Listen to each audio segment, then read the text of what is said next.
Hello दोस्तों, आप सभी को फिर से आपके अपने इस चैनल सेम एकेडमी पर खुशामदीद कहते हैं। आई होप आप सब खुश होंगे जहाँ भी होंगे। तो दोस्तों, जैसे कि आपको पता है कि हमने केमिस्ट्री की एक सीरीज़ स्टार्ट की है क्लास नाइन्थ के लिए। और उसका हमने पहला जो वीडियो है इंट्रोडक्शन टू केमिस्ट्री वो अपलोड कर चुके हैं अपने यूट्यूब चैनल पर। अब उसी सीरीज़ का वीडियो नंबर 2 हम आपके लिए लेकर आए हैं, जिसमें हम डिस्कस करेंगे about the changes in matter. तो इसमें जस्ट हम चेंजेस ही डिफ़ाइन करेंगे, रिएक्शंस वगैरह पर बात नहीं होगी।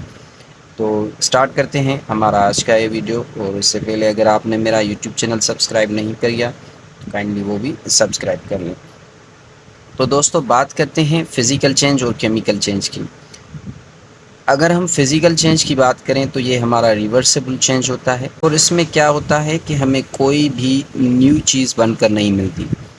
अब इसे अगर हम समझें, जैसे सपोज़ करें आपने आइस ली, ठीक, और आइस को आपने क्या किया, हीट किया, मतलब उसका टेम्परेचर जो है इंक्रीज़ कर दिया आपने।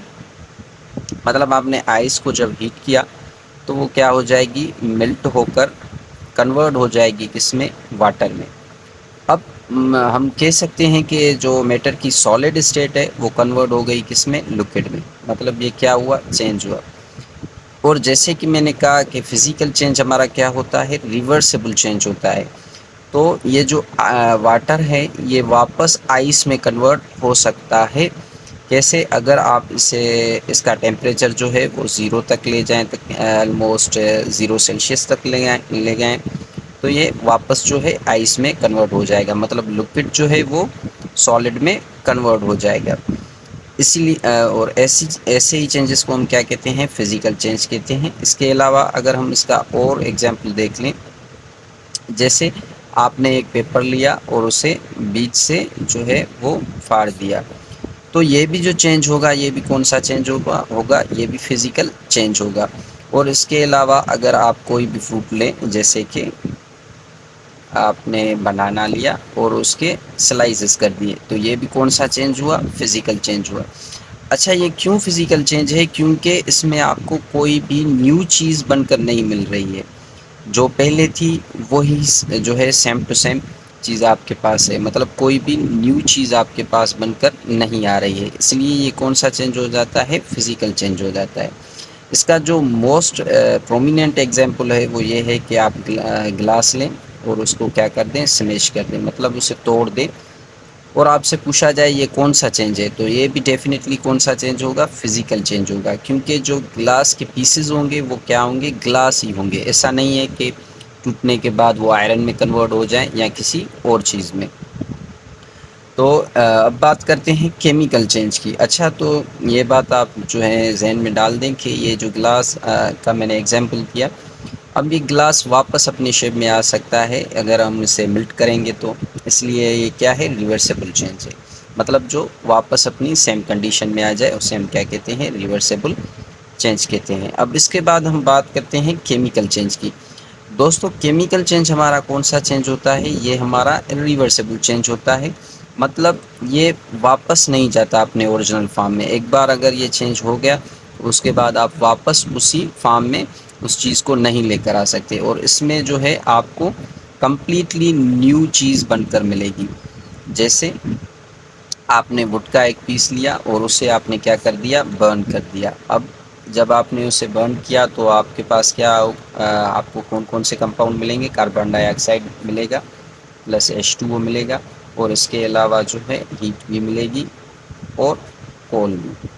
ठीक है, क्योंकि वुड जो है वो कन्वर्ट हो जाएगा किसमें, कोल में, हीट में, H2O में और कार्बन डाइऑक्साइड में।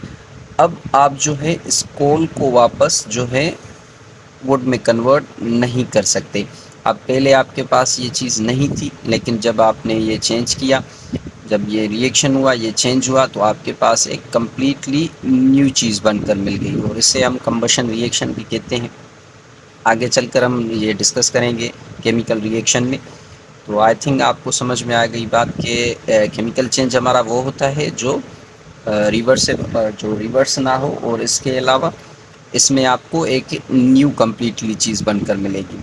ठीक है, जैसे यहाँ पर एक एग्जांपल है, आपने आइस ली। अब आइस को आपने क्या किया, हीट किया। तो ये क्या हो जाएगी, मिल्ट होना स्टार्ट हो जाएगी और कन्वर्ट हो जाएगी किस में, लिक्विड में।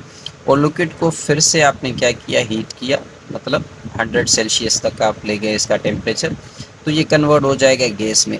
अब मैं आपसे पूछूं कि क्या गैस जो है वो वापस लिक्विड में आ सकता है, या लिक्विड वापस जो है वो आइस में आ सकती है?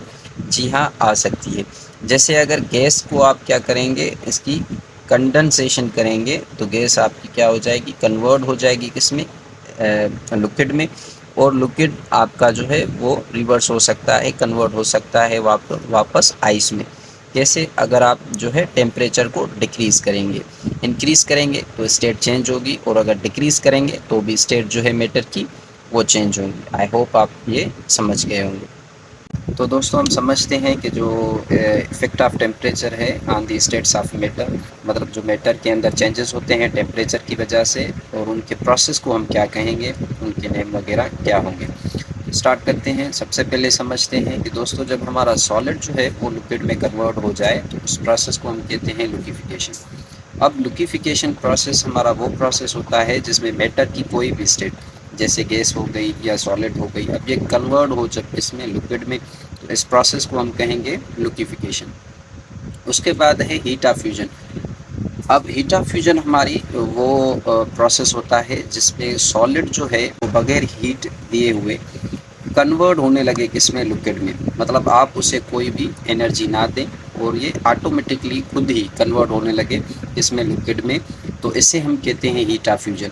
जैसे सपोज़ करें आप आइस ले रहे हैं और आप उसे देखेंगे कि वो ऑटोमेटिकली जो है मेल्ट हो रही है, और वो क्यों होती है, क्योंकि हमारे सराउंडिंग जो टेम्परेचर होता है उसकी हीट की वजह से वो खुद ही मेल्ट होना स्टार्ट हो जाती है, और उसे ही हम कहते हैं हीट ऑफ फ्यूजन। ठीक है। उसके बाद अगर हम बात करें सेकंड प्रोसेस की, कि जब हमारा सॉलिड जो है वो डायरेक्ट गैस में कन्वर्ट हो, मतलब सॉलिड जो है वो हमारा डायरेक्ट उसमें कन्वर्ट हो जाए, गैस में कन्वर्ट हो जाए, तो इस प्रोसेस को हम कहते हैं सब्लिमेशन। अब कौन कौन से हमारे सबस्टेंस है जो डायरेक्टली कन्वर्ट हो सकते हैं गैस में बगैर लिक्विड स्टेट में आए हुए? तो सबसे पहले अगर हम बात करें तो हमारा हो जाएगा आयोडीन। ठीक है। उसके बाद हमारा कम्फर, और उसके बाद जो है अमोनियम क्लोराइड, अमोनियम क्लोराइड, और इसके अलावा नेपेथिलीन। ये वो सबस्टेंस हैं जो हमारे डायरेक्टली कन्वर्ट होते हैं किसमें, गैस में। उसके बाद जो है सेकंड प्रोसेस जो है हमारा, जिसमें लिक्विड हमारा किसमें कन्वर्ट होता है, सॉलिड में, तो इसे हम कहते हैं सॉलिडिफिकेशन। मतलब लिक्विड कन्वर्ट हो किसमें, सॉलिड में, तो इस प्रोसेस को हम कहते हैं सॉलिडिफिकेशन। उसके बाद जो हमारा नेक्स्ट जो है प्रोसेस वो है जब गैस हमारा किसमें कन्वर्ट हो जाए, लिक्विड में। तो जैसे मैंने आपको कहा कि जब भी गैस या लिक्विड जो है वो कन्वर्ट हो किसमें, लिक्विड में, गैस या सॉलिड कन्वर्ट हो लिक्विड में, तो उस प्रोसेस को हम लिक्विफिकेशन कहते हैं। लेकिन इसका दूसरा नाम भी है जिसे हम कहते हैं कंडेंसेशन। ठीक है। उसके बाद अगर गैस हमारा डायरेक्ट कन्वर्ट हो, गैस हमारा डायरेक्ट कन्वर्ट हो इसमें, सॉलिड में, अब लिक्विड में ना आए, तो इस प्रोसेस को हम क्या कहेंगे, इस प्रोसेस को हम कहते हैं डिपोजिशन। और सेकंड पे अगर हमारा गैस जो है वो कन्वर्ट हो प्लाज्मा में, तो आप क्या करेंगे, तो आप इस प्रोसेस को क्या कहेंगे, आयनाइजेशन। ठीक है। और उसके बाद अगर आप प्लाज्मा को कन्वर्ट करना चाह रहे हैं किसमें, गैस में, तो आप क्या करेंगे, डी आयनाइजेशन करेंगे। इस प्रोसेस को कहते हैं डी आयनाइजेशन, या आप उसकी क्या करेंगे, डी आयनाइजेशन करेंगे। अब आयनाइजेशन हमारी क्या होती है, या डी आयनाइजेशन हमारी क्या होती है, अगर तो ये हम समझेंगे अगले वीडियोस में, क्योंकि अगर मैं यहाँ पर ये समझाने लग गया तो वीडियो जो है वो काफ़ी लेंथी बन जाएगा।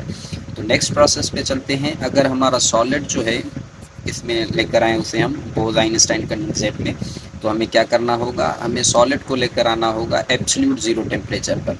अब एब्सोल्यूट ज़ीरो टेम्परेचर हमारा वो टेम्परेचर है जहाँ पे सारी केमिकल जो है एक्टिविटीज़ वो स्टॉप हो जाती है, मतलब परफॉर्म नहीं करती कोई भी केमिकल एक्टिविटी। उसके बाद अगर आप जो है BEC बोज-आइंस्टाइन कंडेंसेट को आप लेकर आना चाहते हैं सॉलिड में, तो आप क्या करेंगे, उसे हीट करेंगे, तो वो कन्वर्ट हो जाएगा किसमें, सॉलिड में। तो आई थिंक आपको ये सारे प्रोसेस जो हैं वो समझ में आ गए होंगे। इसे नोट कर लें या इसे याद कर लें। Thank you so much for watching our video. और इसके बाद जो है हम नेक्स्ट जो वीडियो है वो लेकर आएंगे आपके लिए जल्द ही। Thank you so much.